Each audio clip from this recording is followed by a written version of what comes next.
yung asawa ko, madilim na. So, hindi siya makakapagganap. So, ako na lang. Tara. What?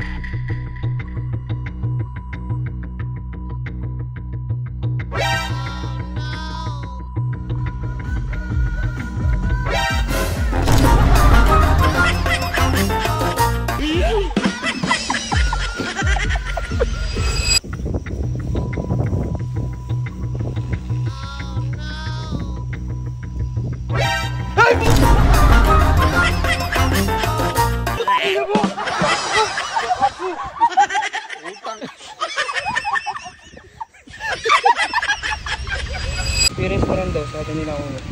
Saan? Sa camping. Tinatanong ng kuya. Napaka-solid.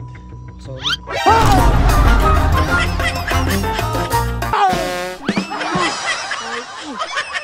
Ano naman doy, gago ko. Nakita mo talaga walang yan. Experience sa puta. Ano daw yung experience mo sa pagiging sa pagka-camping? Sa pagka-camping?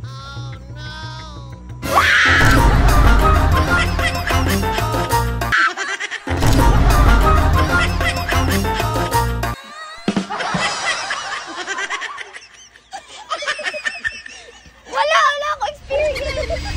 Tinatanong ni kuya kung ano yung experience dito sa pagka-camping. Oh shit. Masaya? Wala. Saka ano, relax. Sarap ang hangin. Relax dito, boy. Sarap. Saka ano, Pwede ka maligo. may CR din sila dito, saka ano, tindahan. Linis pa ng tubig. Hindi na hassle bumili pa sa labas. Saka malamig ano?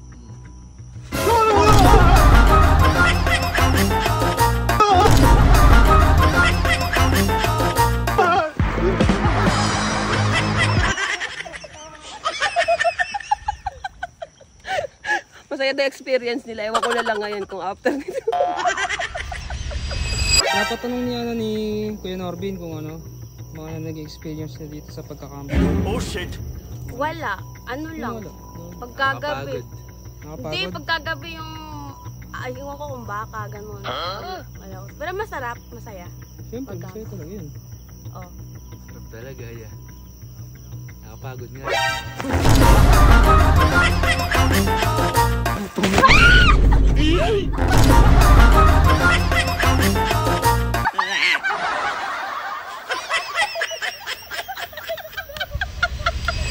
So, mag-aantay tayo dito kasi may mga papasok.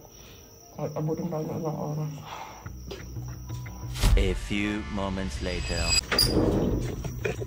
Oh shit.